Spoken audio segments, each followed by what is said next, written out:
Episode 64, the Unscripted Company podcast. Your dad's favorite podcast. Ask him about it. You can watch it together. It'll be fun. Got Riley, got JK. We are 64 weeks into this thing. Riley, you know, the night that we're recording this, like right now, here and now, this is a very special day. Do you know why? You know what the trifecta of today is? It's kind of a rarity. Today is not only Easter. First of all, happy Easter. It's also April 20th. It's a day of gardening, per se. It is also night 2 of WrestleMania. So when else have we ever been alive to experience Easter, April 20th, and night 2 of WrestleMania? Not saying you have to, acknowledge or participate in all three or any thereof, but it's an interesting trifecta to say the least. And also, if you're a history buff, it's also Hitler's birthday. So I'll just throw that one into the mix as well. A lot of people don't know this. April 20th. Look it up. I didn't even ask you before we really started recording. There's a fly in here. I don't know where this fly came from. But, might be committing genocide here in a bit. What the heck? You got a question of the week for us, my man? I do, actually. If not, actually, right after. I'll have you ask the question of the week, and then I'm going to throw you a question, but then show you a video as the answer. Gotcha. So, if someone was to hand you a USB stick or any kind of like hard drive or something that you could plug into your computer, and it had a label on it that said your true origin, would you plug it in? Probably. I don't know how I would go about accessing the files. I think I would want to... Like, it would tell you everything about you. Like, tell you everything about what it was that you're at. Like, your true origin story of where you came from. Everything that there is to know about the secrets of life and everything. Oh, I mean, like, even outside of my own, family genealogy, like the entire existence? Like everything. Like, including, like, spirituality. Like, all, like, obviously, I believe in God and everything, so I know where I came from. But it's like, let's just say that, there was something more to that. So basically, this USB stick would give you the meaning of life if you were to plug it into your computer. Think of the fruit that you're not supposed to eat from that tree. Well, okay. I mean, if it was labeled forbidden fruit, tempting, nonetheless. They always say history repeats itself, or history at least rhymes. I would be tempted. I mean, my thought process is it's a USB stick, right? So I know I can plug it into a computer. I know my computer will open a folder, a storage bin, and I'll see files or compressed folders within there. And I think I would make my decision once I see what is potentially on this USB drive. Now, if I knew as soon as I plug it in, all that information would be immediately thrown into my brain, a little iffy there. I don't know. What about you? What would you do? I mean, knowing what I know now, I probably wouldn't. So I'm like, I know all I need to know, and there's things out there that aren't meant for me to understand and to know. But there's so much more. But that's what brought sin into the world, though, is because Eve let a USB drive of sorts talk to her and convinced her to eat this fruit, and so they could obtain everything, all the secrets of the universe and all the knowledge and wisdom and everything they could ever want. And I think that should just be left where it's at. I mean, there's a reason why we're where we're at and we are what we are. I feel Have you ever thought about what that forbidden fruit was? I know there's been a lot of studies as to what they always say it's an apple. Well, I think it's generally conveyed as an apple, but have you ever heard the argument or the theory that it could have been some sort of I don't want to say hallucinogenic, but I guess by definition probably would be something that actually alters the brain? Like, I know a lot of people say I don't want to use the term evolution because it's such a hot button thing about if you believe evolution or not, but a lot of people will say that that's where the modern human came from. They went from just eating meat to eating mushrooms as well, and that helped the brain expand over time, and then the compounding effects on there. But I have to wonder, and I know other people wonder too, what was that forbidden fruit? it could have been a metaphor for something. Very well could have been. Or was it something that really expanded the brain and, brought reason, brought additional thought into the game that didn't exist prior? The same story could still remain true. Like the whole concept of God said, hey, you can do basically anything but consume this fruit. That fruit being a metaphor for who knows what it actually was. I'm inclined to not think it's an apple. I think we romanticize it as an apple because it looks good. It's red. Snow White ate the poison apple, right? So, but obviously it had to be either it was legitimately enticing to them or it was just based on what the serpent was telling them. Like, hey, like, look at this fruit. It's so enticing, but it realistically looked like every other fruit in the garden. So I think it's very similar to the kid in the cookie jar, right? Mom says, hey, don't go in the cookie jar. And the kid says, well, why can't I go in the cookie jar? Like, of course, it's probably because they know there's cookies in there, but it's you telling me I can't. It makes me think, oh, well, why not? What am I missing out on? And in this case, the downfall of most of mankind from the very beginning. But then you got pre-Adamites. It gets confusing. I don't know. Some of the details in there. Minor nuances. You got to study that theology. Yeah, dude, it's a lot, man.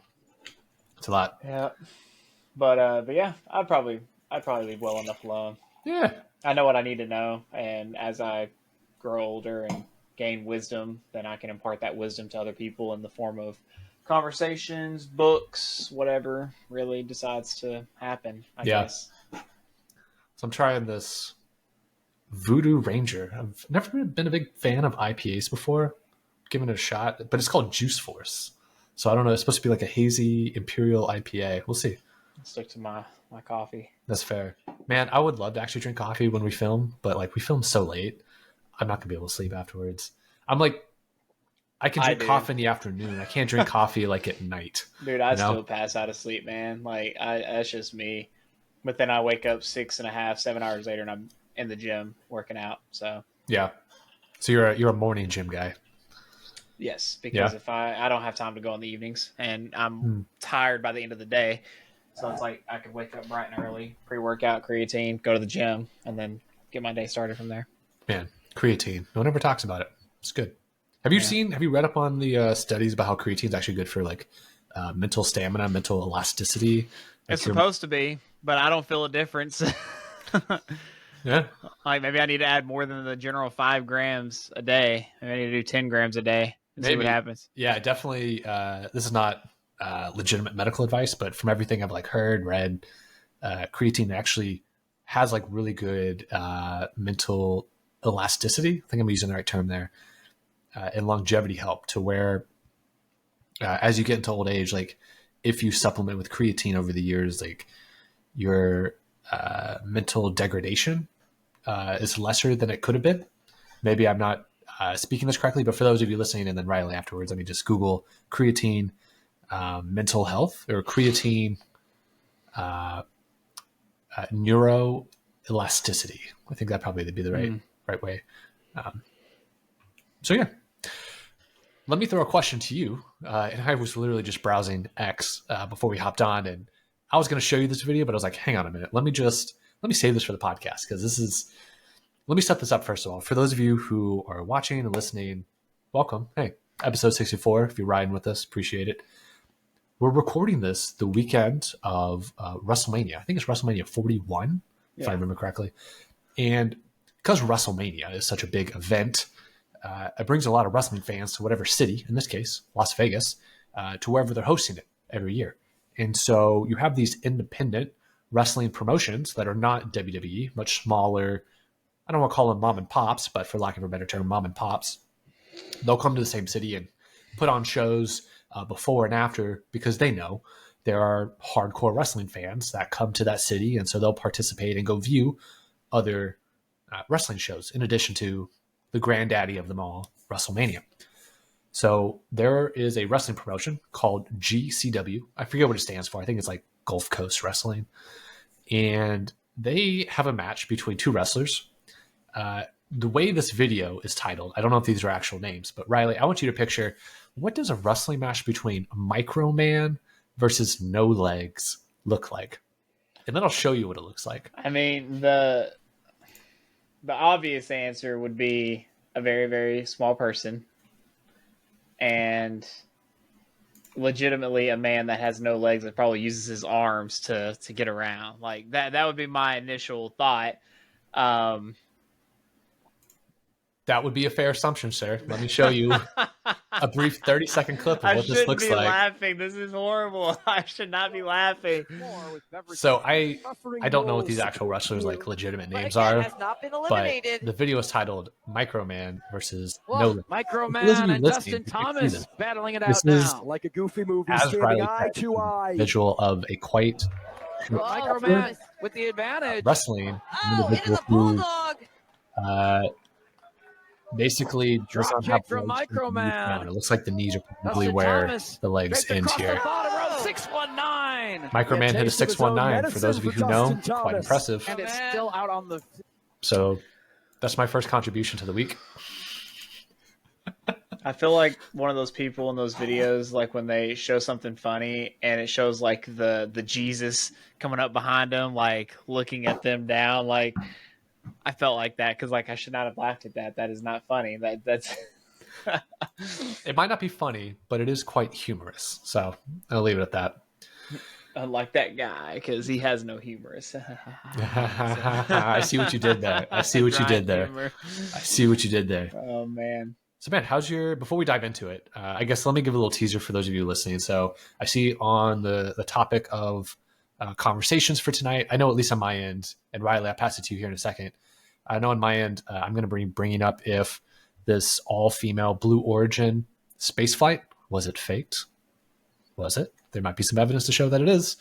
Also, for those of you who are big college football fans, or just fans of sports and watch ESPN, Lee Corso is retiring in this upcoming college football season. August 30th, he'll be doing his last college game day. Kind of a big deal for those of you who follow college football. And lastly, on my side, I have a fun game where we're going to guess the country flag color. We'll dive into that if we have time. But Riley, what do you have on your end that you hopefully want to get to today? Because as with Unscripted Company, who knows what we all get to? I mean, I don't have like anything like pressing. I mean, I've got some more Twitter posts, like, you know, different things like that. And I mean, just some, I mean, there's nothing really pressing about anything that I want to get to, so to speak. So. Oh, good. Well, I'll lead off with something that has definitely been in the social media news and I guess mainstream media news as well this past week. Did you see Katy Perry and some of her, dare I say, colleagues? It was an all-female flight crew who went on a Blue Origin, dare I say, space flight. Did you see this in the news at all or on social media? I saw it on the news, but I did not care enough to really pay attention to it. And I don't mean that in a bad way, but it's like, who cares? Like, honestly, like you're wasting interplanetary resources to try to get to another planet to send four or five people? I think it was 5. Let's see here. 5 people that, and I hate saying this, that if they were to just like, if something catastrophic was to have happened, so many people would be devastated, especially the family members. But the people that would be devastated, like let's just say the millions of fans and the people that watch their shows and their content would be devastated. But there's a lot of people out there, like, and we've talked about this before, people in Hollywood and stuff like that, they tend to forget about the people that actually like are fans of them.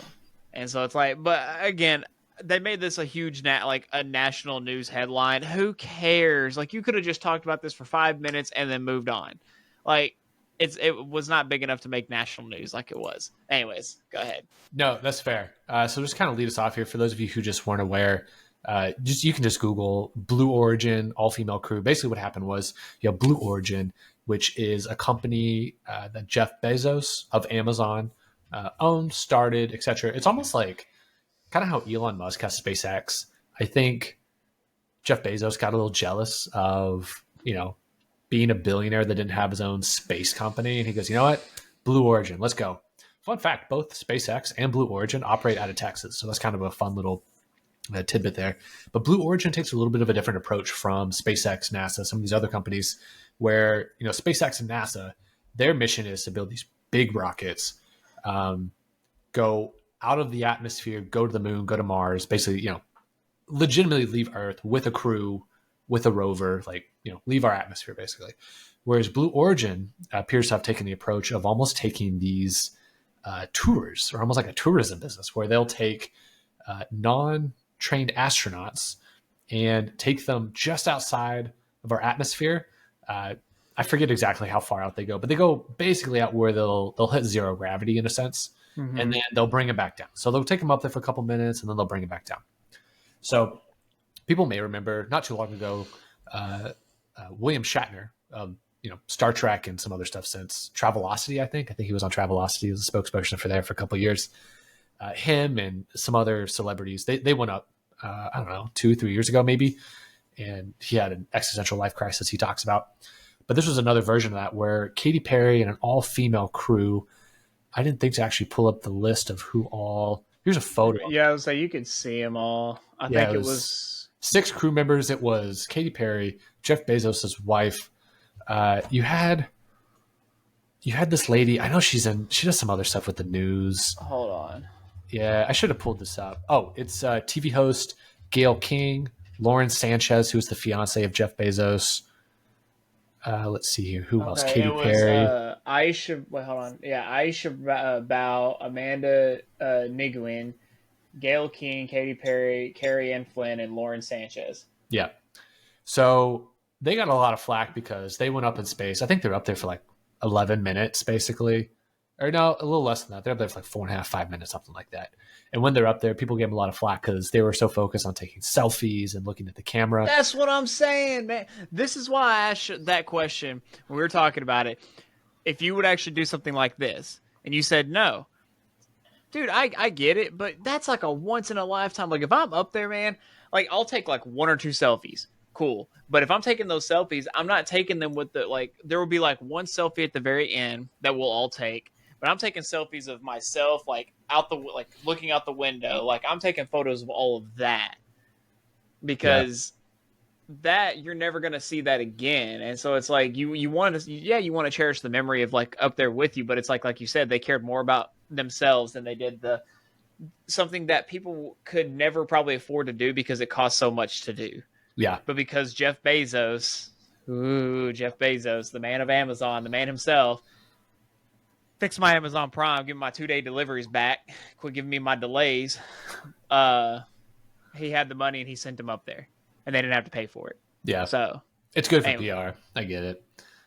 So internet sleuths and conspiracy theorists ate this up for a number of reasons, but 2 I'll call out in particular here. The first one, I can't speak to it from an expertise level, but you notice how they're not wearing compression suits the way that typical SpaceX and NASA astronauts would be wearing? Yeah. You know, like full-on suits. They're sitting here basically wearing jumpsuits to an extent. And maybe this is because they really didn't go that far into space. They went up to what's called the Kármán line, which apparently just marks the edge of space, and then they came back down. So potentially not that big of a deal. But one thing in particular, and this is actually what I first noticed, even before I noticed other people talking about this, is this video here. And I'm going to play a video. This is after the Blue Origin craft went up, it came back down and landed. So they've already been up to space. They came back down to Earth. And this is the moments, just mere moments after they landed. See if you can spot what's odd about this. And if not, I'll replay it and I'll kind of explain what's a little odd about this. You know, what's going to come out of her mouth, but really her heart. And is that Jeff Bezos out there right by the capsule? Kind of hard to see. That is. Here we go. Yeah. So before we continue, Riley, did you catch what was a little weird about that? I'll rewind it. It's okay if you did. They opened the door, but then they shut it. Yes. So it's interesting. So the pod, the capsule, landed, and so it's chilling here, and the crew goes up, and someone from the inside, I'm not sure who, unlatches and opens the door. Her mouth, and the guy goes, "Hang on a minute, no, close it." They close it. Jeff Bezos out there right by the and capsule? then here in a Kinda hard moment, to you'll see see. Jeff Bezos comes up with his camera crew, and he is going to start to open the hatch. But then before he even is pretending to open the hatch, they reopen the hatch for him. Now, what's also interesting is a lot of people commented how the hatch opens inwards rather than outwards. Yeah, because it's not supposed to open inwards. Yeah, apparently, I don't know. Apparently, it's a safety mechanism in case they like land somewhere where the crew's not. They can still open it themselves. But, and this is what I glanced over. I'll preface for those of you listening. I glanced over this. Apparently, these doors ideally are not supposed to open inward because when the pod is coming back down to Earth, think about NASA before they started the shuttle program. So before the shuttles, they had during the Apollo missions, they had the capsules, the tanks that they would, basically crash land in the ocean with. There's so much pressure and heat from the atmosphere as you re-enter. Yeah. That if it were to open inward, the amount of the pressure on that would cause the door to swing open. So they always have the door open up and outwards. Now, definitely for those of you listening, like fact check the heck out of me on this, but it's very interesting how the door opens inward on this. And I just think it's funny how they open the door. They say, "Hey, no, close it. We need the photo op on this." Jeff Bezos goes to basically use a tire iron to unhook this door. He's not able to do it, and they open the door, and they come climbing out. And that was the famous scene where Katy Perry starts to kiss the ground, and it's a grand old photo op and all that fun stuff. But the internet is wondering, did this crew actually go to space?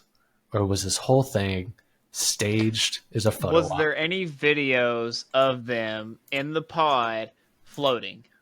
Yes. But here's the other thing. And let me pull this up, actually. Let's see here. Blue Origin. Yeah, because people compared how they were floating to how the two astronauts that we talked about most recently on the pod, where they were trapped in the International Space Station because the Boeing craft couldn't be used in any way in the SpaceX vehicle to go get them. The zero gravity that they experienced versus what this crew experienced, and how hair wasn't really freestanding, hair was still down. Could have been hair product. It's kind of hard to tell. So let me do Blue Origin gravity versus. I'm sure I'll have something pop up here. Because I'm going to show you. I'm going to share my screen here in a second. Yeah, go for it if you want to.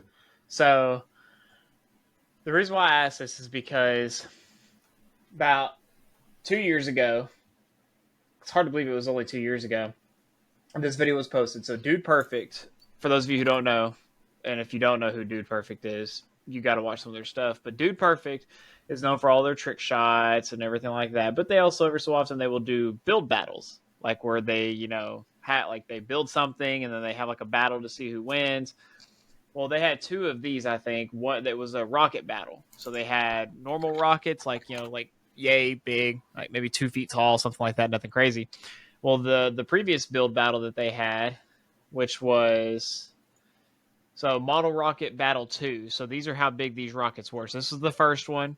This was the second build battle. And the winner of this battle got to go and do exactly what they supposedly did. And so I'm not going to watch the entire thing, but he had to go through all the testing.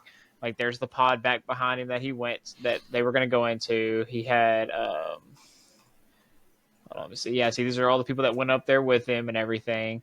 And so there's the pod. There's the rocket going up. The pod, I think this is more of a simulation, but yeah.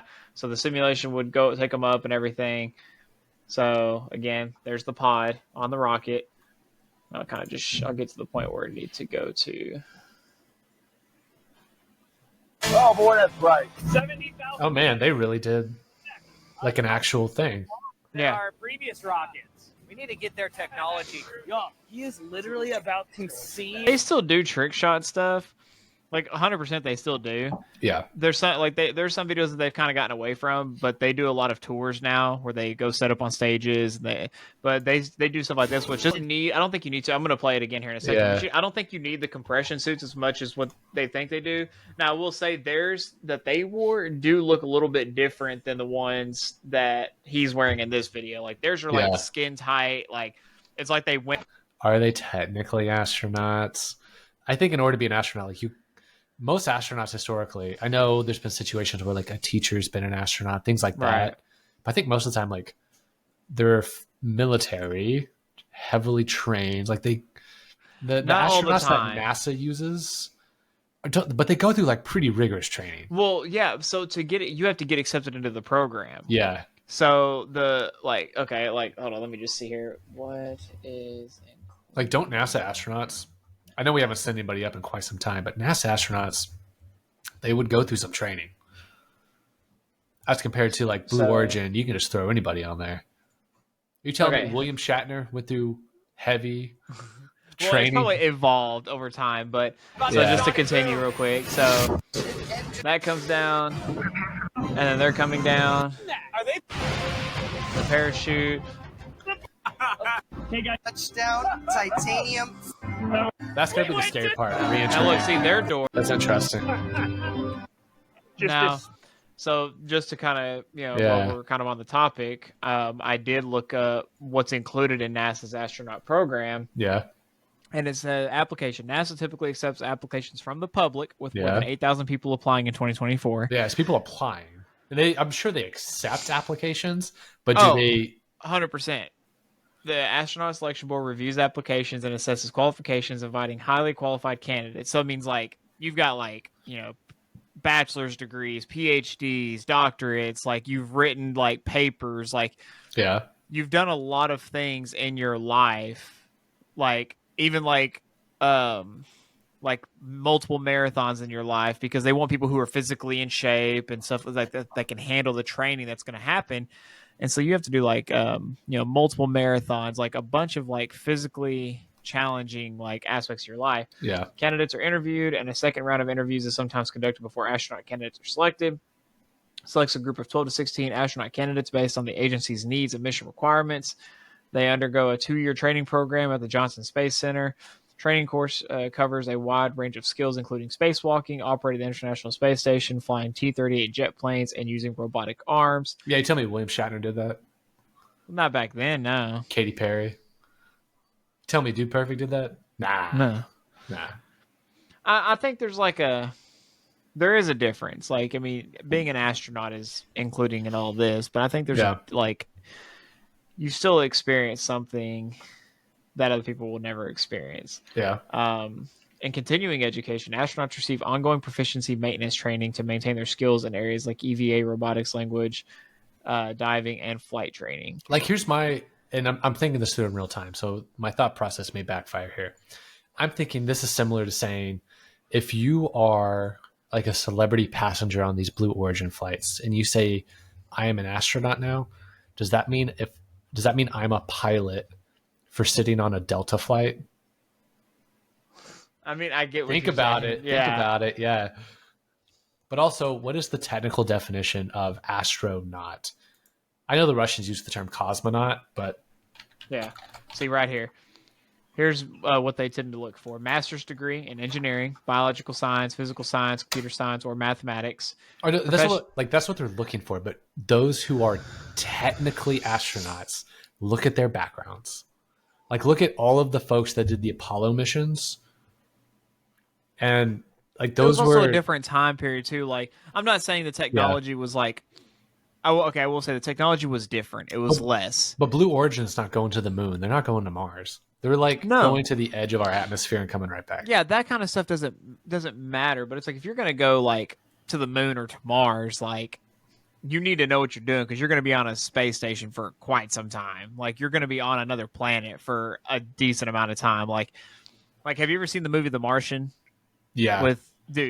That kind of stuff right there. Like, you have like someone who has a master's degree in this and this and this and this, and they all have their different things that they all play a part in what's happening, what's going on. Yes, definitely. So I looked up the definition to astronaut, and Merriam-Webster says an astronaut is a person whose profession is to travel beyond the Earth's atmosphere. Now, Merriam-Webster, they do have a section on here that says, broadly speaking, any person who travels beyond the Earth's atmosphere is also an astronaut. And it literally uses, I'm rolling my eyes here, it literally uses the William Shatner example that I've been kind of poo-pooing on. So it's William Shatner, the 90-year-old actor of Star Trek fame, endured a 10-minute rocket-powered ride to the edge of space. In that moment, at least one thing became certain. Yes, a non-agenarian can be an astronaut. That's a quote apparently from Jackie Wattles. I don't know who Jackie Wattles is. So I've been taking more to ChatGPT. Jackie Wattles is a CNN reporter. I'm disregarding that. I've been taking more to ChatGPT when I look up stuff like this. So I said, what is the true definition of an astronaut? And it says a person who is trained, equipped, and certified to travel and work in space. Simple enough. More formally, an astronaut is a crew member of a spacecraft who may perform duties such as piloting, scientific research, maintenance, exploration, and survival operations in space or on extraterrestrial surfaces. Breakdown. Training. Astronauts undergo extensive physical, technical, and psychological training, often lasting several years. Certification. They are certified by space agencies like NASA, ESA, Roscosmos, JAXA, or SpaceX in the private sector, depending on the mission. Spaceflight. To be officially recognized as an astronaut, especially in the U.S., a person typically must have flown above the Kármán line, which is an altitude of 100 kilometers, 62 miles above the Earth's sea level. So that's how high up the Blue Origin went, was, I believe, just above that, like barely just above that. Yeah, they went just over the Kármán line. So semantics. I'm sticking hard to my. We need I think we need a new term for those that are. I'll be honest with you. I think that limit needs to be raised. Like, I think it needs to be raised. Like, you have to be. Here's the thing: to be considered an astronaut, you have to go to the space station, and you have to. What if you just go to the moon and you don't go to the space station? No, you have to go. You have to go. Well, because how close is the space station to the moon? The space station's way closer to Earth than the moon is. Yeah, but the space station does have to go to the orbit of the moon, though. Like, if people want to land on the moon, you have to. No. They use the space station as a means of travel in between. So it's like you go to the space station to refuel and to supply up. No. You sure about that? Yeah, you do straight shots to the moon. If we've ever been. Big question mark on that one. I don't know. Yeah, so here's a good graphic. Let me share my screen real quick to give a visual here of space station. Okay. Yeah. Versus it's still moon. Yeah. Okay. Yeah. Here's another one. Okay. So the International Space Station is about 400 kilometers. It also the moon is 384,000 kilometers. It also too depends on the orbit as well. Like, as the moon is orbiting the Earth, and like how the Earth is going around the sun. Like, there are different things like that I feel like play a part as well. Yeah, because remember, we assuming we went to the moon. Doesn't make much of a difference. Yeah, we went to the moon multiple times before the space station existed. Right. Okay. So then, to be clarified, and to be in that category of being an astronaut, you should have to step foot on the moon. You should have to be able to take. What if you just go straight to Mars? No one's even gone straight to Mars. Not Elon a human. Wants to. I don't know. I think the problem is, I think the term astronaut's fine, but I think we have a problem because historically, those that have gone to space had to have been heavily vetted and trained. Yeah. Thus, the name astronaut makes sense. But we're at a point in time where, because it's becoming easier to call yourself whatever you want to be called. No, not even that. No, not even that. It's just like Katy Perry can literally go to space now. Like William Shatner, God bless him. I'm sure he's a wonderful guy, but like, he's a heavy set baby boomer. Like, for him to be able to go to space and be labeled an astronaut, today's day and age, it's so much easier to go to space than when the term got invented. So I think we almost need to have a term where it's like you're the pilot or the passenger, but the space version, where you can be a space passenger and a space pilot, and a space pilot is the astronaut, Well, I think that is true. Yes, I agree with that. I think that they need to have a different term or a relabeling of the terms. Like, an astronaut is someone who has done the training and has the degrees and all this other kind of stuff that backs them of why they went to space or why they've even been selected to go through the program. They need to have those types of like accolades to be called an astronaut. But I'm sorry, but if you just have a hit single, no. You should not be called an astronaut. You should not call yourself an astronaut because that's just not. That. I'll be honest with you. No matter what the training processes were back then, like 50, 60, 70 years ago versus now, that if we did actually go to the moon, if that actually happened and it was not staged, that degrades every single bit of work that those people put into it to be called astronauts. And they all they did was they just barely broke through the Earth's like outer sphere. Like that was it. Yeah. Like they didn't have to go spend. They were 10 minutes up there, like 15 minutes up there, 30 minutes up there. And astronauts spent months away from their families and their loved ones, that on a chance that they may not even come back. Just like those 2 astronauts that were stuck up there for, what was it, like a year? Yeah, almost. Yeah. Yeah. Like that's an astronaut. That is someone who has put in the training and they almost did not come back. Now I have a very important question for you. I have a very important answer. If you go to Mars or you're from Mars, you're a Martian, right? Uh-huh. If you go to our moon, are you a Mooshian? I don't know. I was just looking at a graphic of Mars and the moon, and I was like, well, Mars, you're a Martian, right? What if you go to the moon? Well, there's a term for what we are on Earth. Earthlings. No, it's like a subterranean, like not subterranean, but like it's like a terrain. It's a term that involves the term terrain, I think. I can't remember what the term is. At least I think it involves that. But it's like when you look at like subterranean, but it's like we're above that essentially. But like it's kind of like what we call ourselves as Homo sapiens, but not that term. Yeah, Tyrannosaurus Rex. Yes. Okay. Cool. Glad we got that figured out. No, You I know heard what it you're here. talking about. There is a term. I'm trying to think about what it is. You're right. There is like a term for that. Hold on. Different. Yeah. Term. Ask our AI overlords what. Yeah, exactly. What are you going to be calling us? Oh, wise computer. On this Easter evening. Here's a list broken down by tone and usage. Oh, it's literally just a Tehran. Used in sci-fi and fantasy to describe Earth-based humans, especially in contrast to aliens or interplanetary beings. So, Tehran, popular in StarCraft, Star Trek, and sci-fi worlds. Gaian, based on Gaia, a poetic name for Earth, sometimes used in spiritual and ecological context. Earther, used in shows like The Expanse, often with a gritty or political twist. How do they spell Tehran? Terran. Okay, I was thinking of like, isn't Tehran the capital of Iran?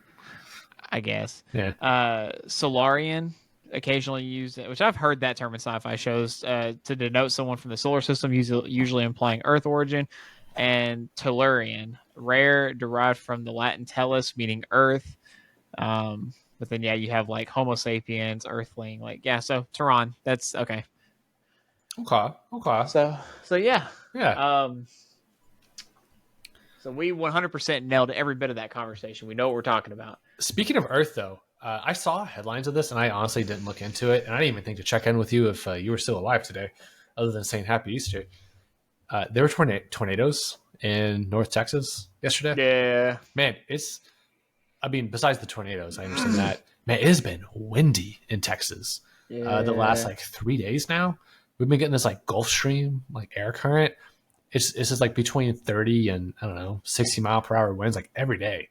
It's kind of wild. So what went on yesterday? So we didn't have any hit near us. The closest that we had was Decatur. That's pretty close. It's close enough to make you worried. It was like 45 minutes away. One county over, right? Because Decatur's Wise County. Yeah. So it's one county to the left. But we had a total of 9 confirmed tornadoes. Whoa. So hold on, look. Get out of here. Hold on, let me see here. Several tornadoes touched down in North Texas late Saturday and early Sunday morning. Officials confirmed the storms damaged buildings and downed trees in several locations across North Texas. But by 8 a.m. Sunday morning, storms mostly moved out of the area toward far east Texas. There were 9 reports of tornadoes Saturday night. Oh. Several were confirmed. So there's actually more than what I thought. So I'm going to show this first, Yeah. and then I'll show that. So It's hard tornadoes because there's not a way to confirm them unless a person's Yes, Yeah. that is a tornado. So that's why I watch like Reed Timmer, like the Storm Chasers and stuff like that. Like I watch theirs. I love his stuff. Like him, and there's like another guy that I watch. It's interesting. That's a new man. Like hindsight 2020. I don't think I could have ever thought this was going to be a profession, but these live streamers that show storms and Doppler radar in real time. Hindsight 2020. I think meteorology is a very interesting thing to study. Oh, yeah. So hey, if you're looking for a career change, Riley, you could be a meteorologist. I'm just saying. I don't know, man. I probably wouldn't do what they would do, but there's another guy that I watch though, and he has like a team of people, but he does like all the YouTube stuff. So he has like a team. Like there's people that he has that are out in different areas and such, and not in any like immediate danger, but like they kind of report back to him and stuff, and he's just sitting like, you know, recording everything on all the different screens and similar stuff. Concept is like a newsroom. You have like the central meteorologist and you got the storm reporters out. Yeah. So this map was not the one that I saw originally. So the one that I saw originally was you had the tornadoes that were here that kind of went up to here, but I did not know about this there was one. an EF3. And I did not know about this one right here. So apparently there was, so the EF3 that was in Jacksboro, did not know about, I did know about that one because there was one in Granbury and then Jacksboro, and then I don't know if it was the same one, but apparently there were 3, 4, 5, 6, 7, 8, 9, 10 different tornadoes that touched down that were confirmed. And I'm here. There's one here, and there's one here, and there's one here that were all within like a 45-minute radius of us. Technically this one too, because this one was near Gainesville.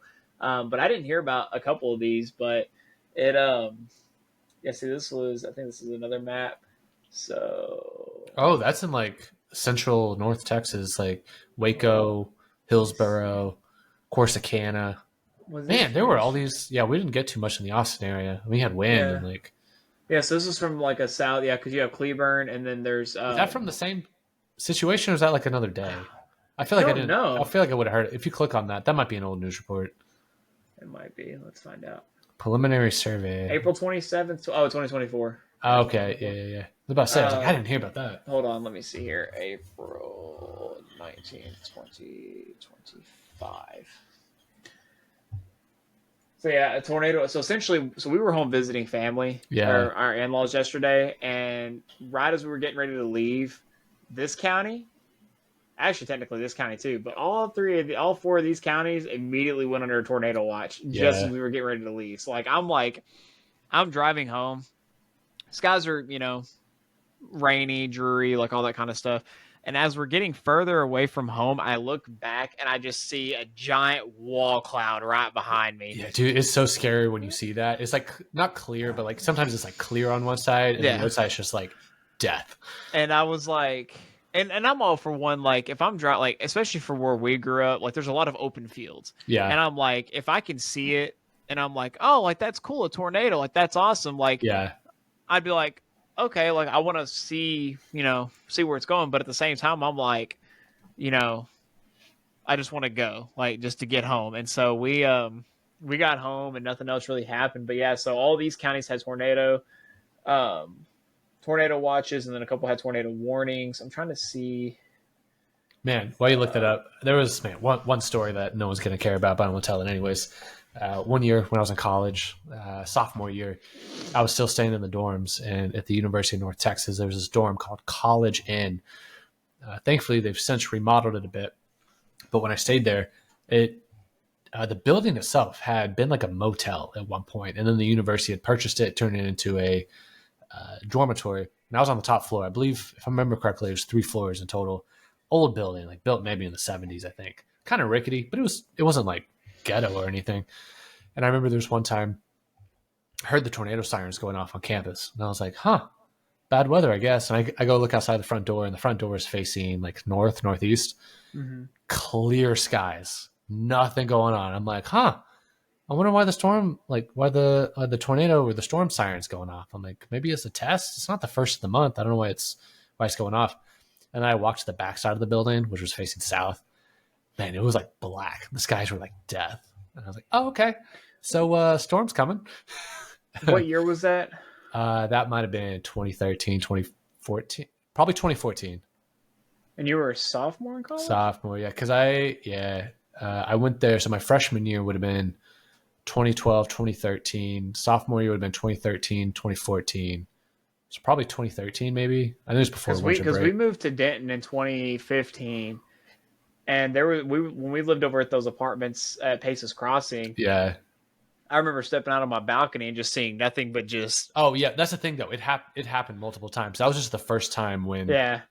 Because like in Central Texas, like we have tornadoes, yes, but definitely nowhere near the rate of tornadoes as North Texas has. And so that was the first time I was like, oh, that's how that looks. Yeah. And there was like the one where I don't want to see that. Can I just not see can I go back a day? I want to go back a day. I'm trying to find like the actual like map because it didn't show up now whenever I'm searching like on here.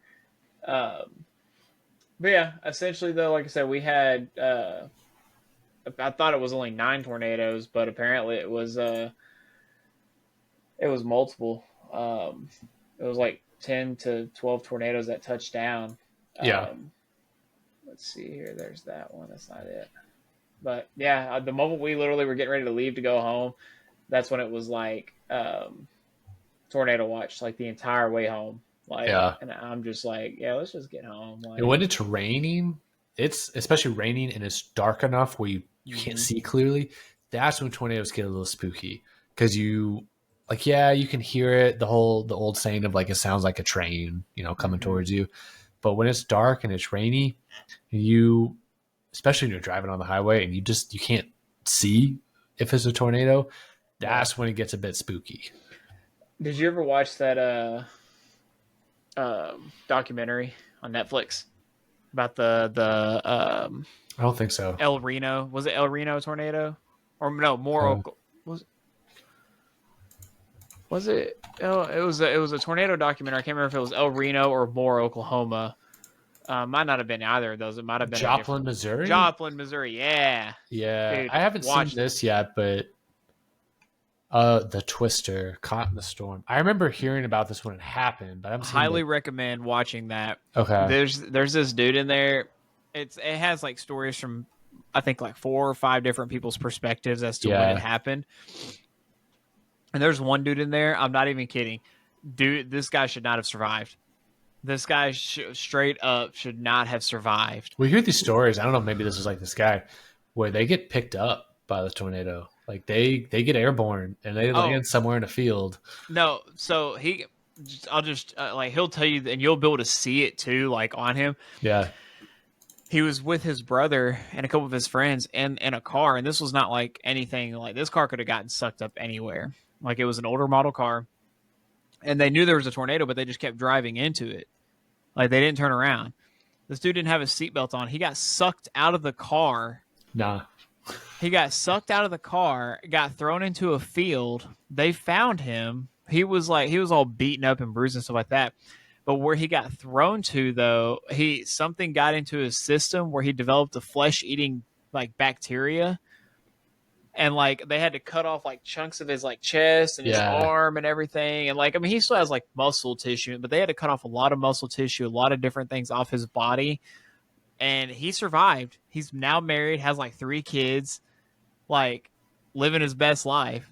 But when you look at the previous him, like he was like this, like, I wouldn't say like gang member kind of, but he was like, yeah, I'm so hard. Like the off-brand Slim Shady, like the off-brand Slim Shady. And so, but he got sucked out of the car, and they spent hours looking for him, and they found him, but he was like, he should have been dead. Like, there's no way he should have survived because like he was like in like this like marshland kind of setting after like all the rain and stuff.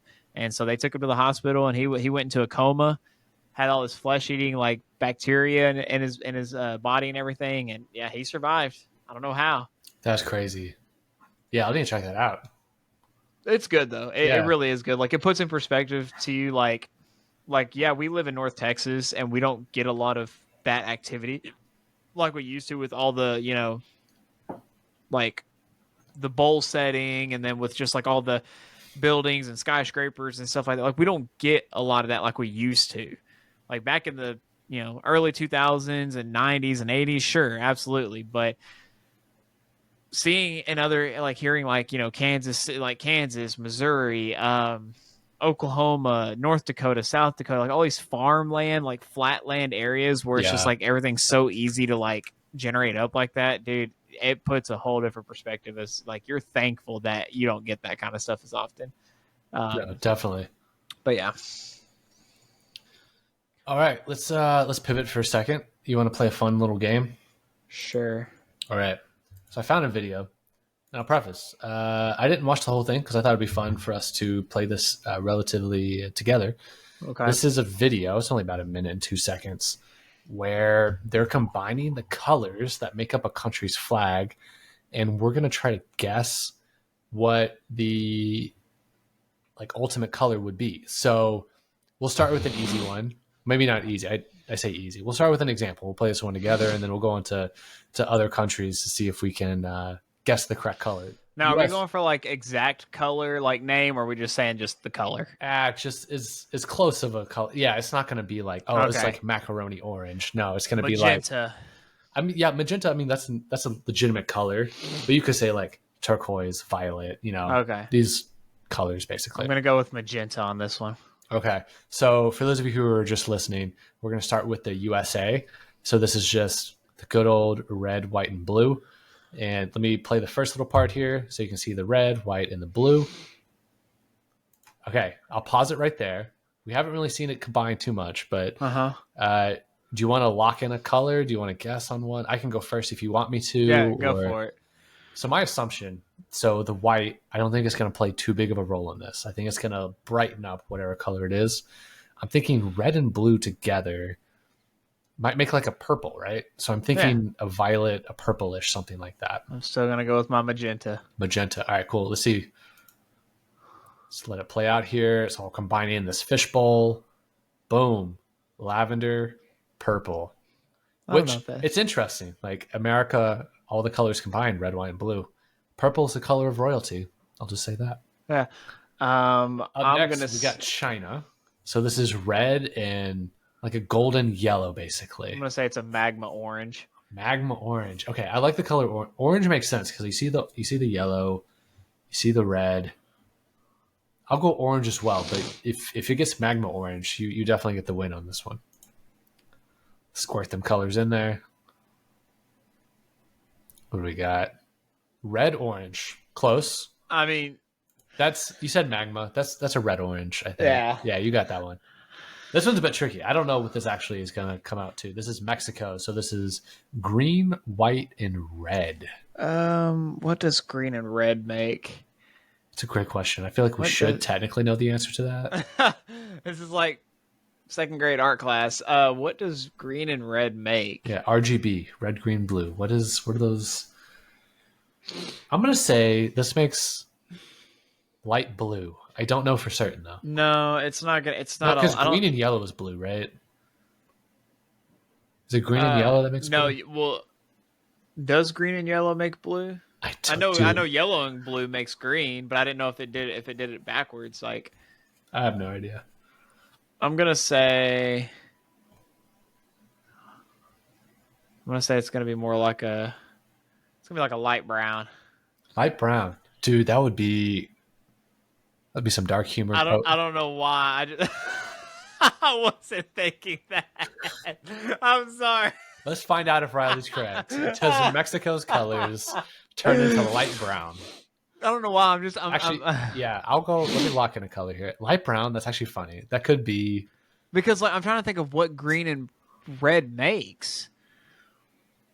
That's a great question. Yeah, it's like a muddy color. Let me go with. Heck, I'll say turquoise. I know that's probably not right. I'm gonna say turquoise. Let's see. I don't want to be right.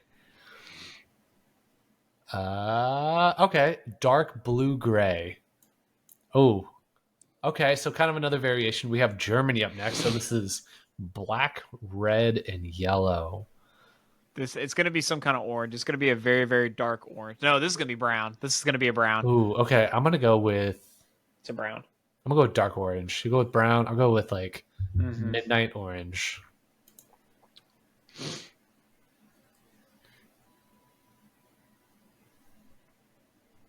Ooh, brown. Wait, didn't you say brown? Yeah, I did. Nice. Okay. Ooh, Japan. Okay, so this is just 2 colors. This is a But pink. yeah, so this is red and double white, it looks like in this case. It's gonna be like a Yeah. hot pink, like a very, very light pink. Yeah, I can't deny that. It's gotta be pink. I'm gonna go with, is periwinkle? Is that pink or is that not pink? I think it's like a pink. Yeah, let's roll with that. What if it is periwinkle? Oh, it's just pink. Pink. Oh yeah, that's a solid pink. Oh, Brazil. Oh, this one's tricky. So this is yellow, green, and blue.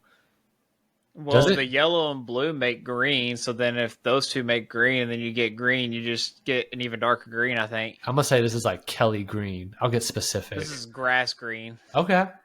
Grass green or Kelly green? Yeah.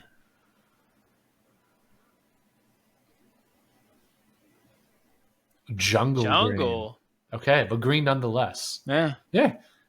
Cool. That's all I got for that. I was hoping to find another video where they did more. I could not.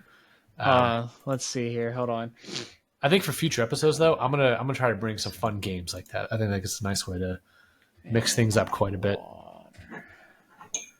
Hold on.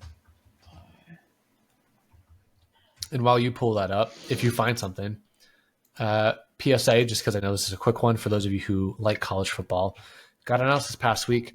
Lee Corso, his last college game day will be week 1 of this season on August 30th. TBD, I think, on where college game day will be hosted. But for those of you who don't know, Lee Corso is the guy who always puts on the mascot head of the team he thinks he's going to win in the primetime game that week.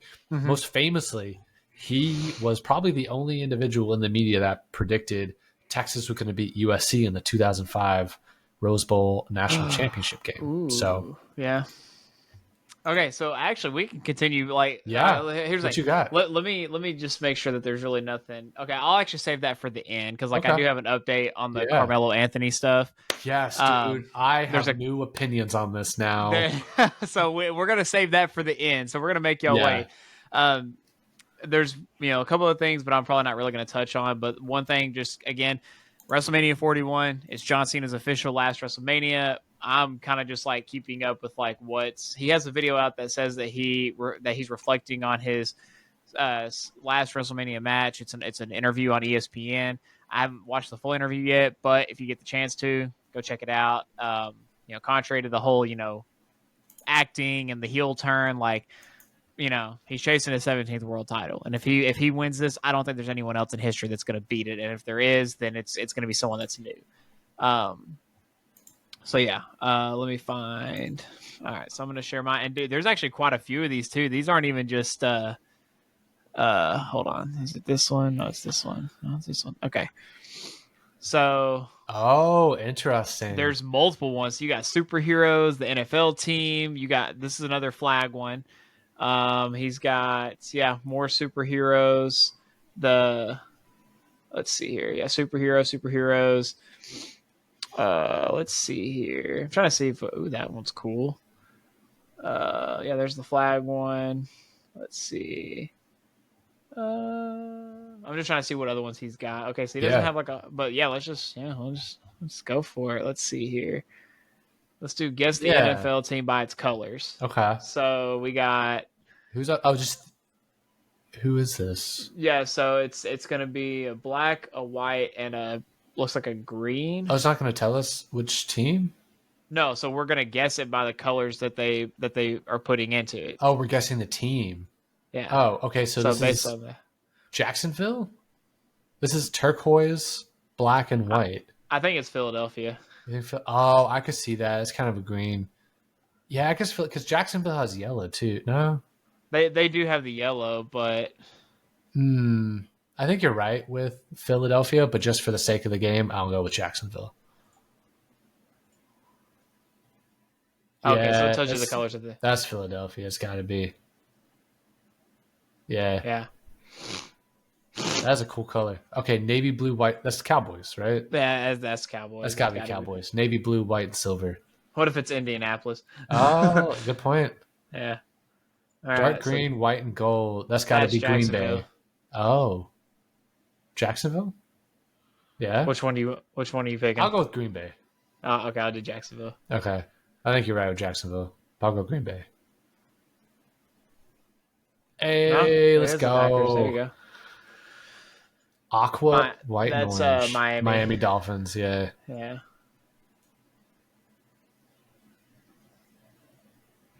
That's such a cool concept of this like content. That's Where- got to be Kansas City? No, I'm going to go with this is the San- 49ers. So I would say 49ers. I'm trying to see. Let me think of any other. Kansas City's just white and red, right? There's no gold in there. No, they have the yellow. They do? I think. Hold on. Let's find out. I think it's 49ers.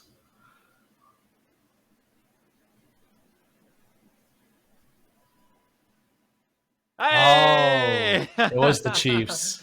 Kansas All right, hold City. on. Let me see. That was good. How That was do I good. exit? All right, let's see here. I think you can just scroll down and go to the next one. Yeah. Okay, so these two are two that we didn't do beforehand. Okay. So we're gonna guess the color on these two. So the United Kingdom. So this is like blue, red, and white. It's got to be close. It's purple. It's got to be like America. It's gonna be like another purple. Maybe a darker purple though, like a royal purple. Rasmic. What the hell is that color? Rasmic berry. That looks cool though. Ireland. Green, white, and orange. I think it's gonna be a light brown. I could see that. Yeah, light brown. There was another country that was similar to this. Was it Brazil? I think so. Earth. Olive green. Oh, I interesting. didn't see that coming. Argentina. So it's like a sky baby blue, white, And then a a yellow. little bit of that gold yellow. I think it's gonna be like a very, very light green. I don't know what kind of green. Yeah, I'm gonna go sage green. Sage green. Okay. I'm gonna go with puke green. Bud green. Bud green. All right. It's not wrong. South Africa. Okay. So this is black, yellow, white. Yeah. Okay, now I feel like they should have like. There should be a little red in there somewhere. Yeah, there should be a little bit of red, a little bit of blue in there. Some Some fake news. Gray, because that's gonna make a gray. Yeah. And then the yellow, I don't know what the yellow is gonna do to it. Maybe like a puke tan. Mm. A dark puke tan. That's a Crayola color, right? Yeah. They're doubling. Oh, because there's blue and Okay, so what do we want to say now? Because that's kind of like a. I'm gonna go with just smoke. black. You're going with just black. Yeah. I'm gonna go with like a dark gray. Okay. Hunter green. Okay. That's a dark green. Yeah. Okay. Let's see. So this is another one. South Korea. So blue, red, black. It's They'll gonna be probably a throw dark some white purple. in there. It's gonna be a dark. They probably will, but it's gonna be a dark purple, and then it's gonna shine. Probably come back out to like a lighter purple. Like I think it I'm makes just sense. gonna say purple. Yeah. Light purple. Lavender. I'll go lavender.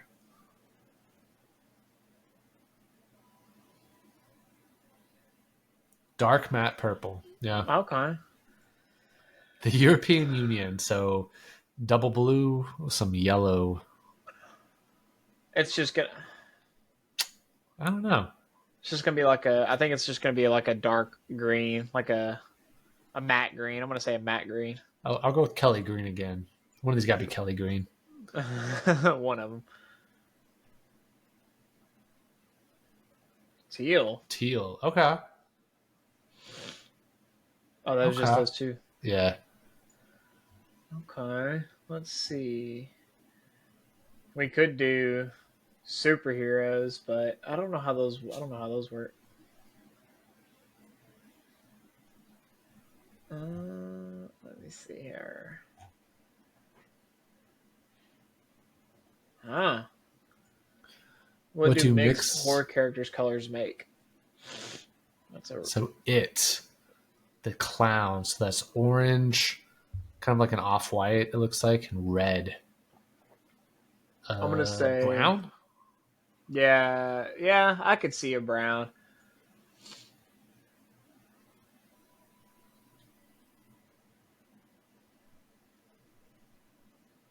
Coral orange. Imagine Oh, it's gonna be a screen. gray. Yeah, Like a black and smoke. white. Yeah, like a smoky gray or Smoke something. gray. Yeah, that makes sense. Man, that black and white looks cool together. It does. Yeah. Yeah, gray. Oh, there's just 2 on that one too. Well, that's kind of just a little bit of. It's a little, they get you on the short form content. Dude, I guess, man. All right. Well, that was fun. Thank you Yeah. for playing. So yeah, on the latest update. Let me see if I can find. Also, can we talk for a second? Yeah. It just clicked with me the other day because I saw a funny meme joke on this. Karmelo Anthony, NBA player. Karmelo Anthony. Never really clicked with me. Yeah. Man, I have such a new opinion about this whole situation. Regardless of what the truth of the events of that moment, the outcome of that, and the way people have reacted, and the way that money has been spent, I have a new opinion on all of this. Before we get into that, Yeah. so apparently Austin Metcalf's home was swatted hours after a tense press conference. Yep. So he just he's like, essentially, Let's swat Riley's apartment in real time so we can give people an example of what that looks like. I'm kidding. I'm not going to do that. No, I'm not doing that. So, yeah, swatting is when 911 call is made, usually to report fake violent crime, to get police and sometimes even SWAT teams to respond to the address given by the caller. It has increasingly been used as an intimidation tactic to target high-profile individuals and political rivals. Also, too, just for those of you who don't know, Karmelo Anthony, we're going to get into that in a second, but he was released from jail, and his bond, which I've never heard of this ever happening in my adult years. If it ever happened in my kid years, I was not paying attention because I didn't care enough to pay attention. His bond was lowered from $1 million to $250,000, and he was released from jail pending his court date, and he is on house arrest for the time being. You want to guess the price of that home he's living in? Yeah, it's in. We'll get to that in a second. But Metcalf arrived at the press conference as its scheduled start time, but was threatened with criminal charges if he did not leave. He left with a police escort from the Dallas Police Department. So yeah, I mean it's crazy. This stuff is literally getting at it. I'll be honest, like my opinion from beforehand, and for what my opinion was, and what my opinion is now. He's looking more and more sus as the days go on. That's the exact article I was going to pull up. Because how are you going to go... wait, what happened there? I don't need to know about my home equity. I don't own a home right now. They just throw an ad on there before. So the Texas teen accused of fatally stabbing a high school football star at a track meet allegedly lives in a $900,000 home with his family inside a luxurious gated community, despite requesting that a judge lower his $1 million bond because of financial difficulties. I have images of the home if you're curious. Oh, I will be. Karmelo Anthony, 17, is holed up with his family at the pricey home inside the gated community of the Richwoods in Frisco, Texas, after he was released from jail on Monday on a reduced $250,000 bond for allegedly killing Austin Metcalf earlier this month. This home, where rent is estimated to be $3,500 a month, had a white Suburban, a black Acura, and a third sedan in the driveway on Tuesday, according to the outlet.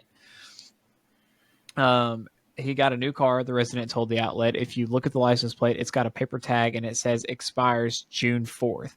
Richwood is about a mile from Centennial High School, where Anthony went to school and ran track. Residents in the gated community were allegedly unaware the family was living at the home until Anthony was released Monday and had voiced concerns about having the accused killer in their exclusive neighborhood. Not good, not good. I don't think he should be out, an anonymous mother in the neighborhood told the Daily Mail. Another neighbor also told the outlet that Anthony's family is not poor if they live in the gated community. For those of you who don't know, Frisco, Texas is one of the most expensive cities to live in, probably like the 6 counties that are in like that make up like most of like the DFW area. Compared to Dallas, it is probably like the most next to like Dallas and Plano is probably the most expensive city to live in. They're not poor people, that's for sure, he said. The home has also been getting flooded with deliveries, allegedly for Anthony's family, with Amazon trucks seen making multiple drop-offs at his home. The best thing they can do is move, said another neighbor. I think that would be best for everyone. This is an overview picture of the community. For those of you who have never seen communities like this, but yes, some of these communities are so large now that they have like school systems within the communities, like multiple rec centers, like all kinds of stuff. It's unclear how long Anthony and his family have lived at the home. Anthony had been locked in Collin County Jail and charged with first-degree murder for allegedly stabbing Metcalf, also 17, in the heart during a fight over a seat at a track meet on April 2nd. I'm just going to say this. If it was actually over a seat, okay. Yeah. Anthony allegedly told police he was acting in self-defense, and his family claimed the narrative being spread is false, unjust, and harmful on a GiveSentGo.com fundraiser for their legal fees, which has raised more than $440,000 as of Wednesday. Initially, he was being held on the $1 million bond until a Collin County judge slashed it to $250,000 and ruled that he may await trial at the home with an ankle monitor under 24-hour supervision from his parents or an adult designee.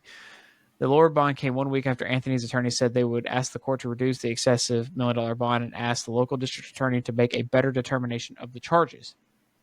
The fund, set up to help the teen's family with legal fees, is also being used to move and hire additional security for him and his family amid the backlash over Metcalf's death, said the defense attorney Mike Howard.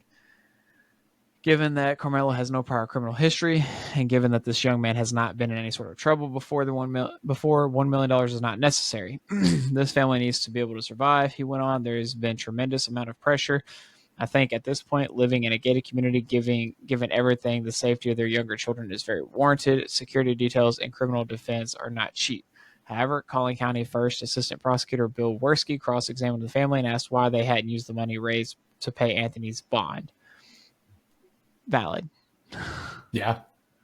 Valid. So go ahead and whatever you have to share, whatever you have, like let's get into meat and potatoes. Yeah, it's basically in addition to what you just had. This is some internet sleuths basically found the property.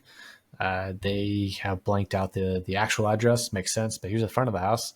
You can also see photos from within inside the house and how they match up with some of the other photos that have been posted online since then. It's a house that was built in 2014. It was listed. It was a Zestimate, which is the estimate from Zillow, at $863,600 in Frisco, Texas. There's also some photos that have been posted on social media from the front of the house with what appears to be a brand new Escalade sitting in front of the property. Also, I mean, definitely want to say innocent until proven guilty, but what it appears like to me, not saying my opinions are the end all be all, it looks like they're making financial moves based on this fund that's been raised. I don't know. It's not the best look, I'll say. It's really not. Like, I'm not saying that how it happened was valid. We still don't know the whole story. But if you took that money and instead of putting it towards, paying the legal fees, paying all these things out, doing all these things, and you just went and spent it on cars and rent and all this other kind of stuff, you literally just painted yourself as like you're about to get reamed in this case. Yeah, and it's interesting too in the article you read, because I read the same article the other day about how their neighbors are noticing how there's Amazon packages showing up like literally every other day. Mm-hmm. Don't get me wrong. I have a lot of Amazon packages show up to my own place. Like, I get it. I use Amazon quite frequently, probably more than you should. But you can't help but question, are you spending money that you probably didn't have beforehand? Because of this Give, Send, Go account. Yeah. Spending the money before someone tries to take it away from you. Yeah. And that's, man, I don't know. I really don't know. He's not allowed to leave. And here's the thing, though. It's like if the people don't want them in the community, communities like that have HOAs. But they have HOAs, but then there's also like, I don't want to say there's like an unwritten code behind the scenes, but like not saying it's correct, but like when they don't like somebody, they make their life less than ideal. Yeah, and like, and here's the thing: being someone that lives in that community, being someone that, you know, if I lived in that community too, and I knew that that was happening, I don't know how I would react in a sense. Like, if I didn't have kids, like, it's not that big of a deal, you know. Like, for anyone who knows me, who knows that, you know, they've been watching long enough, like, I consider myself a Second Amendment connoisseur in a sense. So like, I wouldn't be worried. Not saying I'd shoot a 17-year-old kid, but the law still applies as it does to every adult. And in the state of Texas, you're recognized as an adult at the age of 17 years old. And if you break into my house, you're going to face the same stipulations as it would be if a 28-year-old broke into my house. You know, simple as that. But if you have kids, I can understand how that might be like a bad look in a sense. But this overall is a bad look. And it could, like, I don't know where they lived at previously, so maybe using the gated community is like a way of security for them, because maybe actual security was way more expensive. So doing this, they can cut the cost of that out, because unless you live in that community, you know, you don't have a code to get in. So, but are they owning the house or are they renting it? Because it said the rent on this article that I read was $3,500. I believe they're renting it. Interesting. Yeah, so it was a quick move, it seems like. Now, did they have a realtor that helped them with that move? Not I would plugging imagine myself so. into that, but like, did they actually have an agent who knew the story? I'm not saying I wouldn't help them, because I can't not help them in that sense, but I have to completely take any opinion out of the picture, and I'm just doing what I can to help them out, you know? But it's like, the person that rented the house out to them, though, they obviously had to know what was going on. So it's like, I don't know, man. Yeah. I don't know, man. I don't know either, man. It's interesting times we live in. Yeah. I don't know. I don't know how this is going to shape up. Again, told everyone that we wanted to continue providing updates week after week. When is the trial supposed to start? That's a great question. Because I thought it was supposed to start like this month. Let me see if I can. Karmelo Anthony trial dates. As of 5 days ago, says if there's no plea agreement, a trial date will be set. It looks like there has not been a trial date set. What, I feel like they're trying to milk this as long as they can so they can continue raising money to fund their lifestyle. I mean, you're not wrong in thinking that. I don't know, but Yeah, I don't see anything that says a date, so I think it's to be determined. let me see. Hold on, let me see.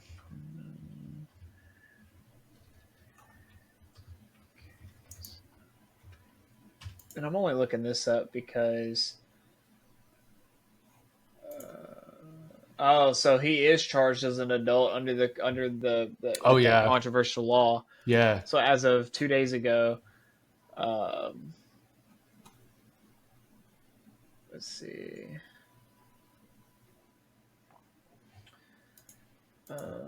Yeah, it's a not good situation regardless. No. And I guarantee it, whoever, like, because it's going to be a district attorney that's prosecuting this. Like, that's usually how it goes. You know, the victims or whatever the case may be, you know, choose to, you know, seek it out through the district attorney. But they're going to use that. 100% they're going to use that. They're going to use that in every which way they can. I just want to know, too, and this is something that we haven't really known about. I mean, we knew that he retained a different attorney or a different, counsel, like soon after he was like released from jail. Why, though? Why did he elect to retain new counsel? These are questions that, you know, it's like when you're really digging into it, it's like, what? Because the guy, if I'm not mistaken, I could be 100% wrong, this is the guy that he retained counsel with. Yeah. So what about this guy, and why this guy? Why do they choose him? Because they can't just you when you elect to get new counsel, they don't just assign you someone unless you can't find anyone. They assign you someone, but they specifically chose him. Why? It's a great question. But apparently he spoke out. Let's see here.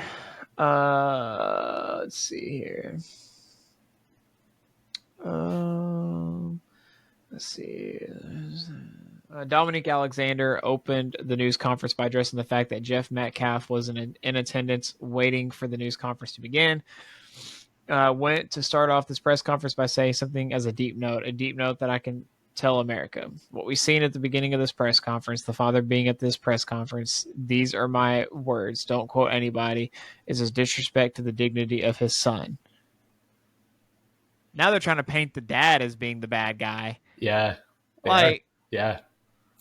He went on to say it just shows you all the character. He was not invited. He knows that it is inappropriate to be near this family. So it's inappropriate for the dad of the kid that was killed to be near that family. But then you have this family up here that looks so sorry. Yeah. You're realizing things. Funny how the narrative changes like that. Okay. So yeah, apparently he was escorted out by officers. I need to.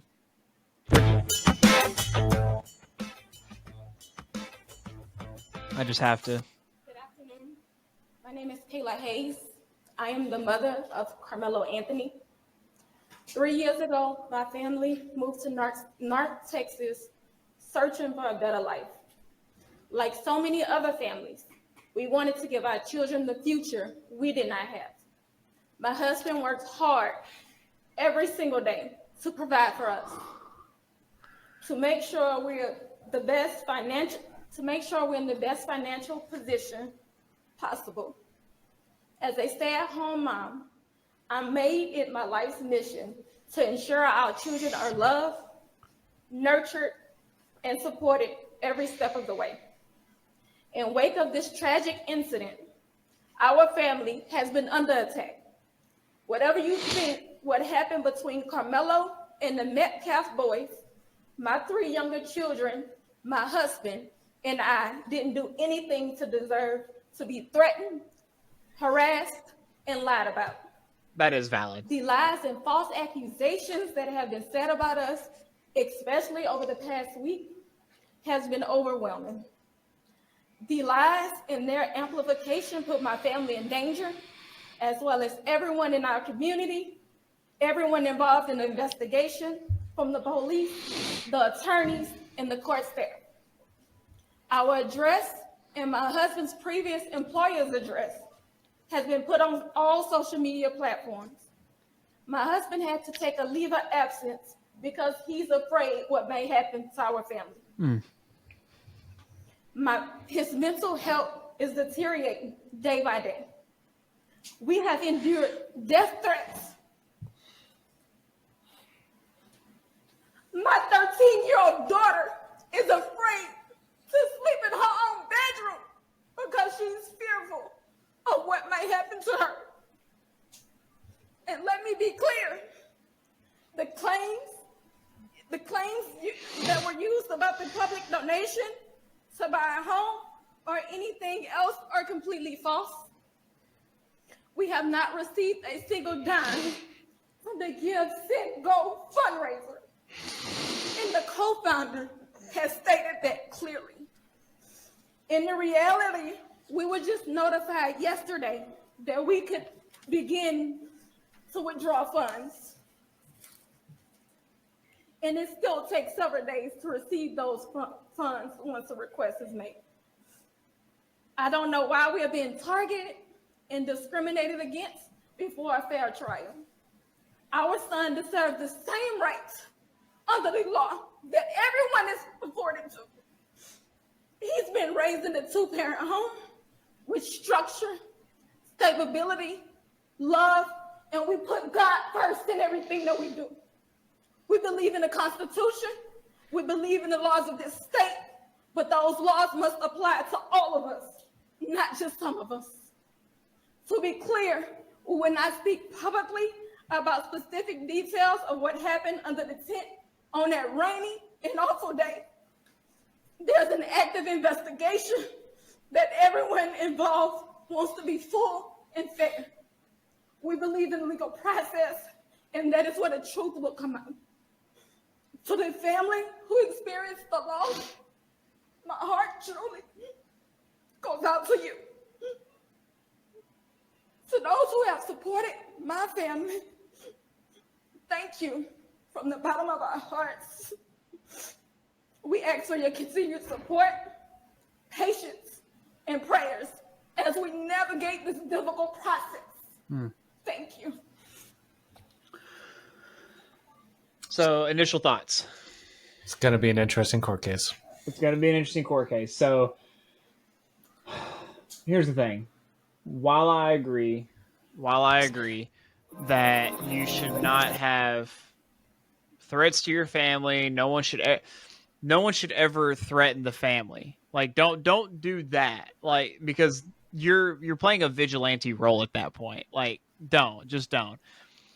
The father of the child that was stabbed, the kid that was stabbed, should not have been there. If he was not invited, he should not have been there. Yeah, that was a poor choice. That does look bad. Like, you should not have been there. Now, again, the person that started the fun thing, like, if they came out and said, hey, they have not received a single dime, cool, awesome. Again, it's at the end of the day, it's their word. Like, everyone has to kind of take them at their word. I don't think the kids should be involved in this in any sort of way. I do agree with her that they are entitled to a fair trial, as is everything. There's actually, the full statement here. As I will say, like, the fact that, because they had their previous address posted. I don't know if you know what that address is or remember kind of roughly where it was located. No idea. But let's just say, for example, that the house that they lived in was like, a $400,000 house. And then all of a sudden, out of nowhere, you end up in a $900,000 house. That still doesn't look like a good look. We don't know how it happened. We know why it happened, because you wanted that sense of security. But again, this is also too a very important statement as well. This right here, because it's known that in African American communities, or just African American like infrastructures in a sense, and households, a lot of the times the father is absent. That is a statistic. I don't want people to think that I'm just calling you out for no reason. You can go look up the statistics. That a lot of the time when you have African American households and you do not have a father figure present, you tend to have the kids tend to grow up not understanding certain things about life because they didn't have a father figure to take the example from. That is a thing. It happens. Honestly, it happens in a lot of other households too. It's more dominantly in African American households. He was brought up and raised in a 2-parent household that they say they put God first. That's awesome. I love that. So at the end of the day, why did he have a knife at a track meet that he somehow got through?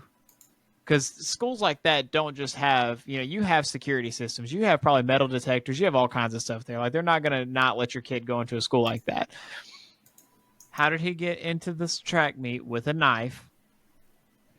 And why did he feel that he had to use the knife unless his life was in danger?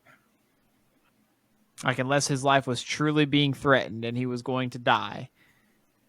These are the questions that I'm hoping we will actually get answers to soon. Because, like, I'm not trying to use this in a sense to, like, because people are researching this, people are looking this up. I'm not trying to use this in a sense like this is actually something that you can clear as day see and compare and contrast the two different sides of this story and see how it's shaping up. And you can see the different actions that are being taken and how it looks on both parties. And it's like, you don't know what kind of conclusion to draw from it, just like we don't. But we are going to, again, week after week, we're going to have, if there's an update available, we are going to have some sort of update presented for everyone just so that we can kind of know what's going on. Now, I will say, I'm not saying she didn't write this, but there are times where people do not write this. People write it for you, and you go out there and say it. Yeah. So I'm not saying she did. I'm not saying she didn't write this. Again, there are people that put like the full statements together for you, and then you just go out there and you read it and you leave it alone. And the reason why they do that is because they don't want you to say anything wrong that could incriminate yourself. So they have a lawyer draft up the statement for you that, in a way, can protect you moving forward in this like investigation and trial that will possibly be coming up soon. That is a thing. Yeah. So take it with a grain of salt. Again, as these updates unfold, you can literally go look it up yourself. You can go check everything out yourself. It's just going to be interesting to see how it's actually going to unfold. Is there going to be a trial?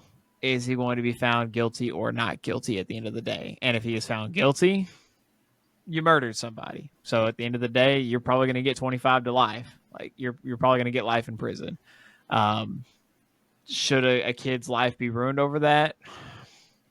That's the question. That is the question, because he is still young. He hasn't even gone to college. He hasn't even graduated high school. But at the end of the day, you did take another person's life. And with that comes consequences and repercussions for those actions. Whatever judge or prosecutor decides to do and how they decide to pursue it is up to them. So. And with that, I think we can put episode 64 of the Unscripted Company podcast in the books. One thing I'll leave everybody with before, Riley, I ask you for those final words of wisdom. John Cena is officially a 17-time world champion. He did. All right. Yep. So highlight reels are in the making now. You should check out his entrance at WrestleMania. It was very poetic. But with that, Riley, I put you on the spot. I know you're looking up videos real quick for John Cena, but got any final words of wisdom before we fade to black? It's not even really, dude. It's just, yeah. Let's just reminisce for a second. Let's not even go with the words of wisdom tonight, but let's just.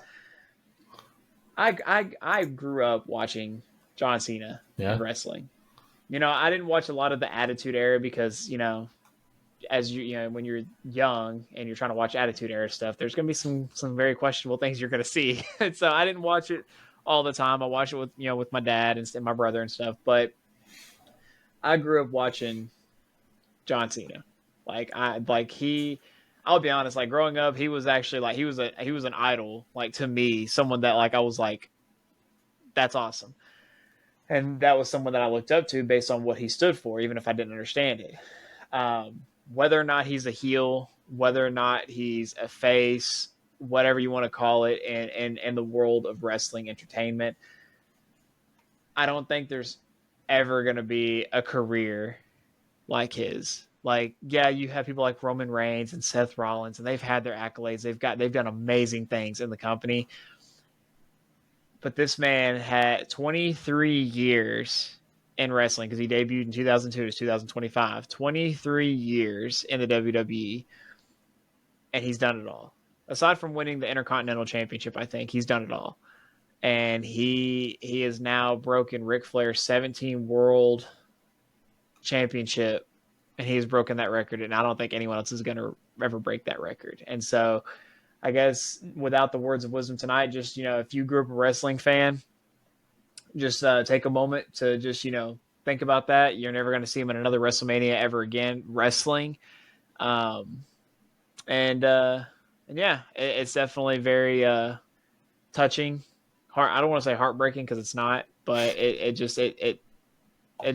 really, majority of my life, like I've watched this man wrestle. Like over 75% of my life, I've watched this man wrestle. And whether or not people say he's an awful wrestler, he's not a very good wrestler, dude could still handle a mic. Dude could still put somebody down so hard without even touching them. And it was just, and yeah, he's just done a lot of great things.